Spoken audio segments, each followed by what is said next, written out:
مودی صاحب کے لیے کچھ حالات اچھے تو نہیں ہیں۔ پہلگام کے واقعے کے بعد جو کچھ بھی ہوا، اس کے بارے میں ابھی تک مودی صاحب نے کوئی ٹرانسپیرنٹ طریقے سے چیزیں سامنے نہیں رکھی۔ مثال کے طور پر بھارت کے لوگوں کو ابھی تک یہ بھی نہیں معلوم کہ ان کے کتنے طیارے پاکستان نے گرائے، 5 گرائے، 6 گرائے۔ تو اگر اتنی سی بات پہ بھی پرائم منسٹر مودی جو ہیں وہ ٹرانسپیرنٹ نہیں ہیں، تو پھر بین الاقوامی جو یا دنیا ہے وہ کس طرح بھارت کا جو نیریٹو بنانے کی کوشش کر رہے ہیں پاکستان کے خلاف، اس پہ وہ یقین کریں۔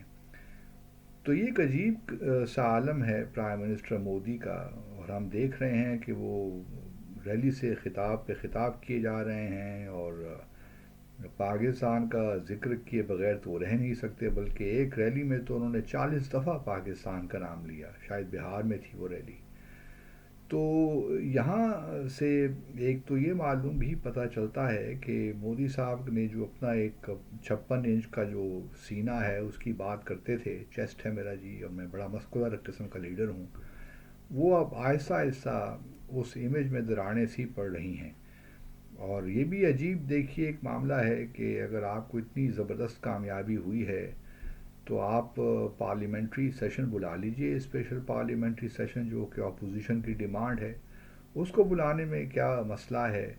آپ تمام حقیقت فیکٹ سامنے رکھ دیجئے کہ یہ کچھ ہوا، اور کیونکہ آپ کے نیریٹو میں اتنا آپ نے چھپا کے رکھا ہوا ہے بھارت کے لوگوں سے۔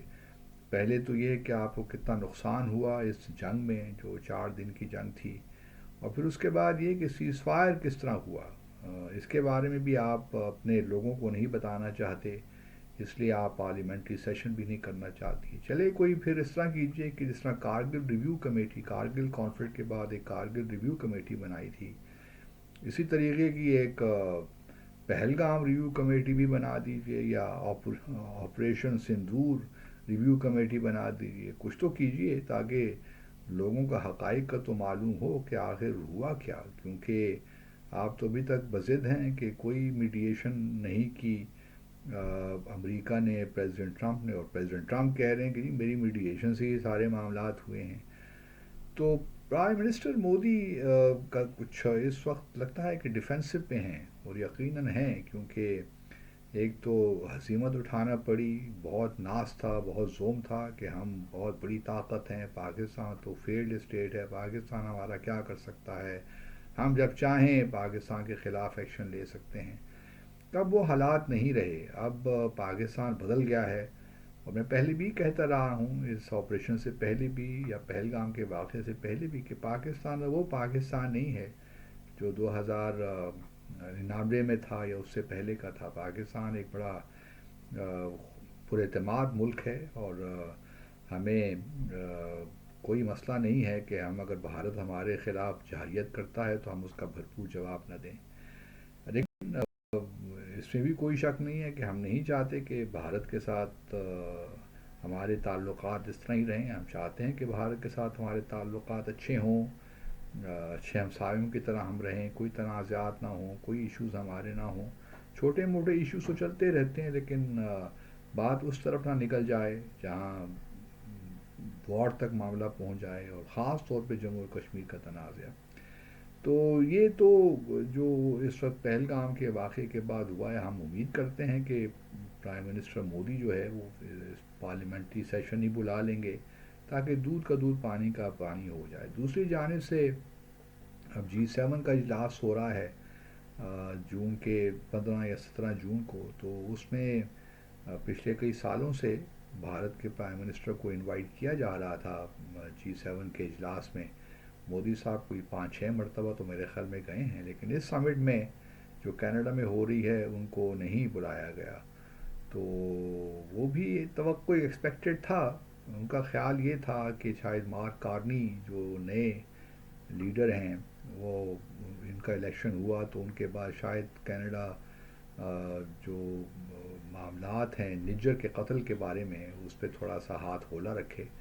لیکن میں پہلے بھی اس سے پہلے بھی کہتا رہا ہوں کہ کوئی بھی حکومت آ جائے یہ معاملہ ختم نہیں ہوگا، کیونکہ یہ تو ایک انسٹیٹیوشنل چیز ہے، کسی ایک جسٹن ٹروڈو نے تو یہ معاملہ کریٹ نہیں کیا۔ وہ الگ بات ہے کہ آپ ان کے اسٹائل سے تھوڑا بہت اختلاف کر سکتے ہیں، لیکن اگر بھارت کی انوالومنٹ ہے اور اوپر تک ہے، اجیت دوول اور امت شاہ تک کی انوالومنٹ ہے، تو پھر یہ کس طرح ممکن ہے کہ کینیڈا اس کو جانے دے؟ تو اور اب دیکھتے یہی ہیں کہ پرائم منسٹر مودی جو ہیں وہ اپنے آپ کو کس طرح کنڈکٹ کرتے ہیں. لیکن وہ آبویسلی کچھ نہ کچھ کہہ دیں گے کہ جی میں نے جانے سے انکار کر دیا، یا خاموش ہی رہیں گے. خاموشی ہی ان کا سب سے بڑا اور اچھا ایک بعض اوقات اچھا آپشن ہوتا ہے. تو پرائم منسٹر مودی کے لیے بھی اس وقت یہی آپشن سب سے بہتر ہے کہ وہ اس معاملے میں خاموش رہیں. لیکن بھارت کا جو پرنٹ میڈیا ہے وہ تو اب اس نے لکھنا شروع بھی کر دیا ہے، اور بہت سی وہ باتیں بھی کر رہا ہے کہ پرائم منسٹر مودی کو اسنپ کیا گیا ہے. لیکن یہ ہے کہ پرائم منسٹر مودی بھی ذرا تھوڑا سا جس مزاج کے وہ آدمی ہیں، ان کو ان باتوں سے فرق نہیں پڑتا. اصل چیز اب الیکشنز ہیں بہار میں، اور پھر اگلے سال خاص طور پہ ویسٹ بنگال میں چونکہ ممتا بنرجی بڑے عرصے سے وہاں پہ رول کر رہی ہیں، تو اب امت شاہ بھی وہاں جاتے رہتے ہیں، پرائم منسٹر بھی ابھی ہو کر گئے ہیں. تو ان کا خیال یہ ہے کہ اچھا موقع ہے ممتا بنرجی سے چھٹکارا حاصل کرنے کا. اب وہ کارڈ وہی کھیل رہے ہیں کہ ممتا بنرجی ہندوؤں کے خلاف ہیں، اینڈ وہ مسلمانوں کو اپیز کرتی ہیں. تو اس قسم کا نیریٹو بلڈ ہو رہا ہے. اب دیکھنا یہی ہے کہ ممتا بنرجی نے جو اپنی ایک کانسٹیٹنسی وہاں بنائی ہے، جو کام کیا ہے، آیا وہ پے آف کرتا ہے نہیں کرتا. ایک انکمپنسی فٹیگ تو آ جاتی ہے. کوئی بھی لیڈر ایسا نہیں ہوتا کہ مستقل طور پہ ہر وقت ہی الیکٹ ہوتا رہے. جہاں عروج ہے وہاں زوال بھی ہے. تو اب دیکھیں گے کہ اگلے سال الیکشن میں کیا ہوتا ہے. But interesting developments are taking place in India. Thank you.